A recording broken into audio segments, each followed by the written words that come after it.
Welcome to the Absolute Automotive channel. Okay, today we'll be working on a 2007 Toyota Camry. Symptoms will be the rear brakes are squealing, and the diagnosis will be that the rear brake pads along with the rear brake rotors are worn and require replacement. Tools required will be a mallet, ratchet, and 14mm socket, and high temperature grease. Before installing any of the brake parts, remove the brake fluid cap and check the brake fluid. Okay, the first thing that you want to do is find an appropriate jacking point. I chose the pinch welds, jack the vehicle up, place the jack stand underneath a safe area of the pinch welds, and start taking off your lug nuts. Okay, and now after removing the wheel from the vehicle, inspect the braking system and locate the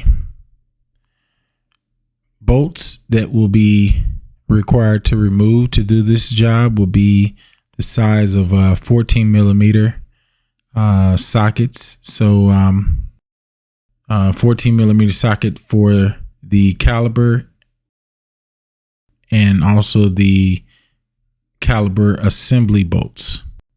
Okay, so loosen up both caliper bolts. However, continue to keep one bolt in place in order to keep the caliper in place as you use torque on that bolt to loosen it up. The entire caliper will move if you do not keep one bolt in place. So do that. It'll make your job much easier. And then remove the entire caliper. Check the brake pads. You're inspecting the brake pad wear pattern, and you also want to compare that to the other side of the brakes. Once you start on that, take out the caliper pin and inspect that. Make sure it's straight. Make sure it goes in and out its socket properly, and also put more high temperature grease on it, or clean it all the way off and put high temperature grease on it, and put it back inside of the socket. Make sure that the boot is not split. If it is, you're going to have to purchase a brake caliper kit. These boots are perfect. Everything as far as the boots and the caliper pin, they're straight, they're good, they're actually moving properly.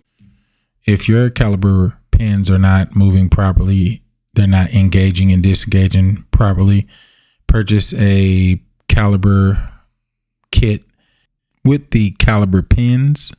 That will save your braking system, because if you do not, you will damage your braking system even further. Now we are removing the caliper assembly bolts, which are the same bolt size as the caliper bolts, 14mm, which is great design because most vehicles have different size caliper bolts and different size caliper assembly bolts. WD-40 is a great liquid to use to lubricate the bolts if you are having any difficulties removing the bolts. So once you have both of the caliper assembly bolts removed, take your caliper bracket, inspect it, and clean it properly. This one was fairly dirty. Grab your mallet, start to tap on the back end of the rotor. Grab the rotor from the rear and remove the rotor, and look at the parking brake assembly. Make sure everything is intact. These particular parking brakes require a change. However, the client does not want to change the parking brakes. Attach the rotor, making sure that the larger hole on the rotor is matching the larger hole on the brake hub. And this is the high temp grease that I chose to use in this application. Now it's time to reattach the caliper bracket with the two 14mm caliper bracket bolts. snug tight for the 14mm caliber bracket bolts, and grab the caliber and a C-clamp or any type of device to retract the piston and the caliber. After retracting the piston and the caliber, look over the new brake pads, make sure they're not defective. Also look over the old brake pads and compare the padding to the new brake pads. There should be a significant amount of difference on the new brake pads as far as pads. Apply a generous amount of high temperature brake grease or any type of high temperature grease of your choice. As long as it's high temperature, it will work.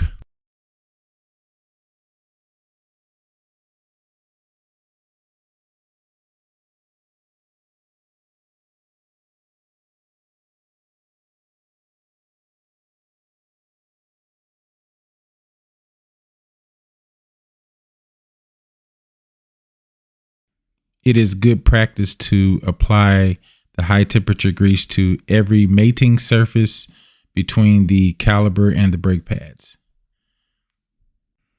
So put a fair amount of high temperature grease on the retainer clips on the brake caliber bracket, where the brake pad and the caliper retainer clips mate.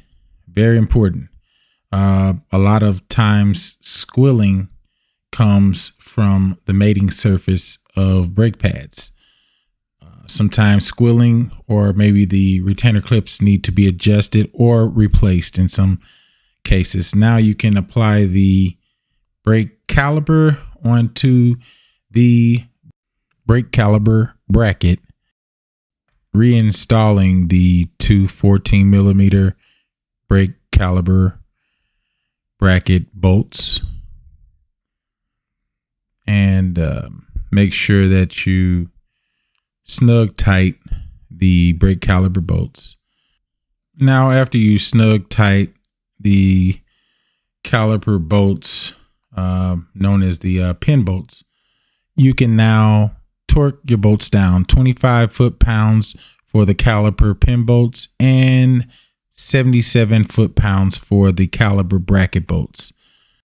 Apply those torque specs to all of the bolts, and then do not forget to reinstall your brake fluid cap after adding any required fluid to its maximum line. Now double check and triple check your work. That's a good practice if you are wanting to be a perfectionist, and your job will be done. And great job. I knew you could do it.